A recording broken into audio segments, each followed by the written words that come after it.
कृष्ण अपने रास के लिए जाने जाते थे, जीवन का रस। शिव ने, जो हिमालय क्षेत्र में रहते थे, जब ये सुना तो शिव ने नाविक की पत्नी के कपड़े उधार लिए और रास देखने गए। ये स्त्री गुण की सबसे बड़ी तारीफ है।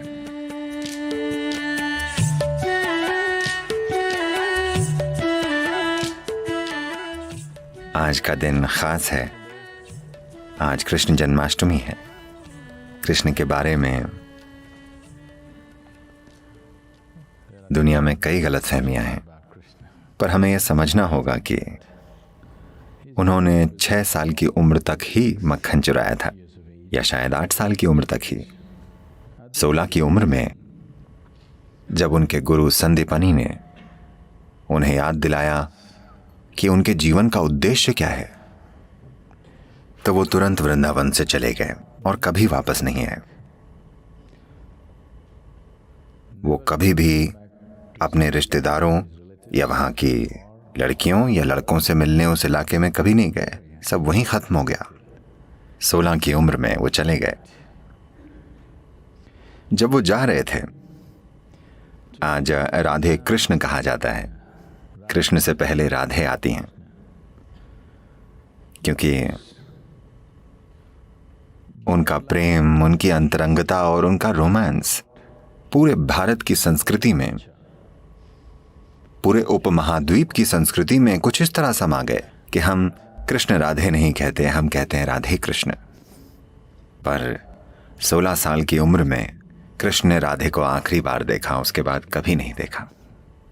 16 की उम्र में वो जाते समय वो बोले ये बांसुरी मैं तुम्हारे लिए बजाता था, अब मैं जा रहा हूं और वापस नहीं आऊंगा।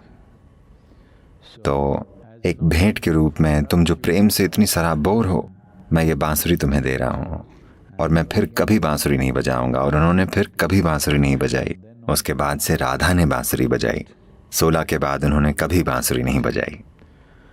16 से 21 तक वे ब्रह्मचारी बनकर रहे। उन्होंने संन्यास लिया, ब्रह्मचारी बने और जबरदस्त साधना की। इसके बाद उनका पूरा जीवन राजनीतिक प्रक्रिया और आध्यात्मिक प्रक्रिया का मिलन करवाने के लिए समर्पित था। ये बातें कभी बताई नहीं जाती कि भारत के उत्तरी मैदानों में उन्होंने 1000 से ज्यादा आश्रम बनाए, क्योंकि वो चाहते थे कि आध्यात्मिक प्रक्रिया एक अलग चीज न रहे, बल्कि जीवन का ही एक हिस्सा बन जाए। जैसे हम जीते हैं, यानी हमारा ध्यान करना उतना ही जरूरी है जितना हमारा सुबह ब्रश करना। वो चाहते थे कि आध्यात्मिक प्रक्रिया एक दिखावटी चीज ना हो, बल्कि जीवन का एक अहम हिस्सा बन जाए। खास तौर से देश के उन सारे राजाओं के लिए जो तब अखंड भारत का एक हिस्सा होते थे। तो उन्होंने पूरी तरह से समर्पित और प्रतिबद्ध जीवन जिया। पर आमतौर पर लोग सोचते हैं कि उन्होंने बस मक्खन खाया, बांसुरी बजाई और लड़कियों के साथ नाचे। नहीं, उनका जीवन ऐसा नहीं था। पर यह भी एक जरूरी पहलू था। एक बड़ी सुंदर कहानी है। आज कृष्ण जन्माष्टमी है, तो मुझे यह कहानी सुनानी चाहिए। कृष्ण अपने रास के लिए जाने जाते थे। The word ras literally means juice. रास शब्द का मतलब है रस। ज्यादातर लोगों के जीवन में सबसे बड़ी समस्या यह है कि उनमें रस नहीं है, बल्कि हार्मोन है। उनमें जीवन का रस नहीं है, यानी जीवन ही नहीं है, जीवन की तीव्रता नहीं है। तो रास यानी जीवन का रस, शरीर का नहीं बल्कि जीवन का। क्योंकि शरीर के रस कम ज्यादा होते रहते हैं, वो समय समय पर बदलते रहते हैं। पर वो बात कर रहे हैं जीवन के रस की। तो पूर्णिमा की रात के नृत्य को रास कहते थे, क्योंकि वो जीवन के रस से भरा हुआ होता था। This is not a hormonal party in the night. वो रात की हार्मोनल पार्टी नहीं होती थी, न तो वो शराबियों की पार्टी थी, वो कामुक लोगों की पार्टी नहीं थी। ये उनकी पार्टी होती थी जो जीवन के आनंद से भरपूर थे। तो उसे रास कहा जाता था। ये रास मशहूर हो गया। जिन्होंने उनमें हिस्सा लिया या देखा, उनकी वजह से रास की बातें फैलने लगी। शिव ने, जो हिमालय क्षेत्र में रहते थे, इसके बारे में सुना कि यमुना के तटों पर कुछ अद्भुत हो रहा है, तो वो देखना चाहते थे, क्योंकि वो रास करने वालों में से नहीं है, वो तांडव करते हैं। आंखें बंद हों तो उन्हें आसपास का कुछ पता ही नहीं होता। वो नाचते हैं तो उनके आसपास कोई नहीं होता, ना आदमी ना औरत। वो वहां हो ही नहीं सकते, वो ऐसा नाचते हैं। तो जब उन्होंने इस नए नृत्य के बारे में सुना जहां रस बह रहा है, तो वो देखना चाहते थे। वो यमुना के तट पर पहुंचे और वो नदी पार करना चाहते थे। एक नाविक ने, जो वहीं मौजूद था, उसने देखा, क्योंकि शिव एक पुरुष हैं, शायद नहीं, शिव ही धरती के सबसे फिट देव हैं। हाँ? योग विद्या में, योग संस्कृति में कहते हैं कि वो 9 फीट लंबे थे। इसकी वजह यह है कि जब वे नीचे दक्षिण की ओर आए, दक्षिण भारत में, तो कहते हैं कि वो एक औसत औरत से 2 गुने लंबे थे। तो आमतौर पर उस समय दक्षिण भारत में औरतों का कद 4.5 से 5 फुट के बीच था। तो यह माना जाता है कि वो 8.5 से 9 फुट के बीच थे। तो वे एक पुरुष हैं, पूरे पुरुष, परम पुरुष।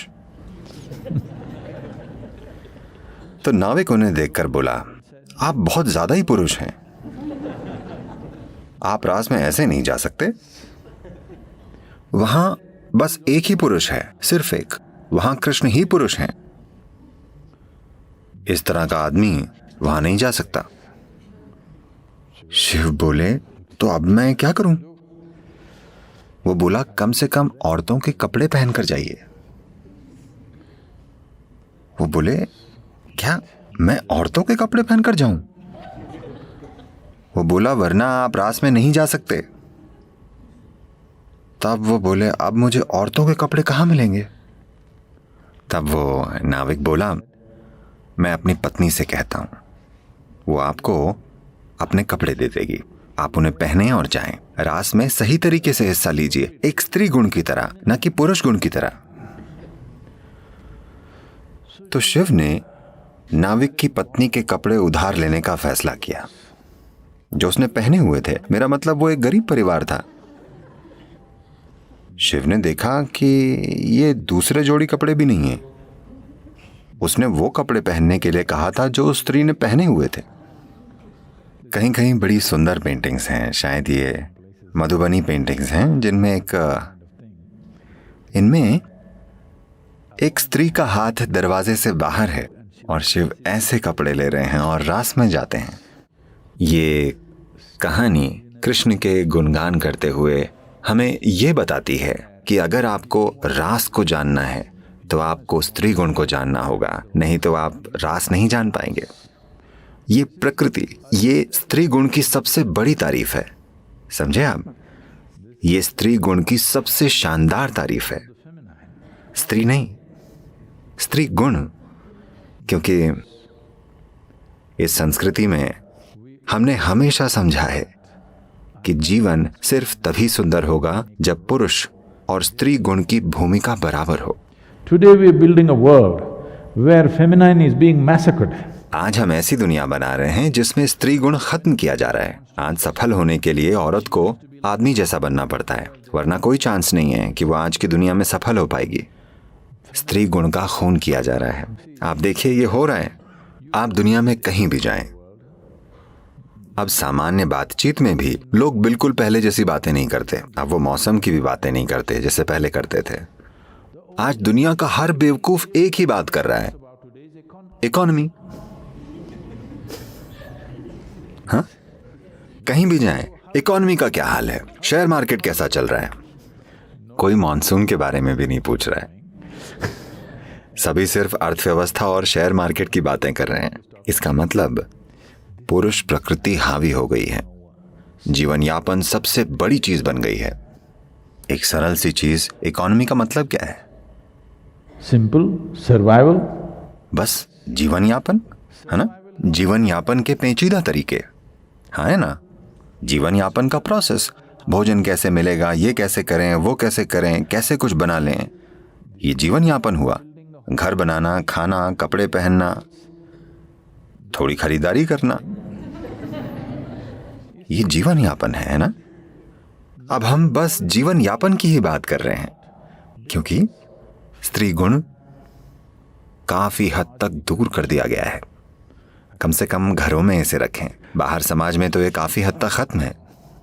पुरुष गुण ही सब कुछ है।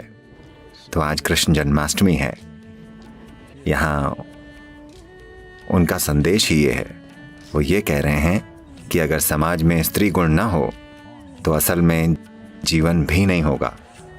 हम आदमी या औरतों की बातें नहीं कर रहे हैं, हम नर मादा की बात नहीं कर रहे हैं, हम दो मूल गुणों की बात कर रहे हैं, पुरुष गुण और स्त्री गुण।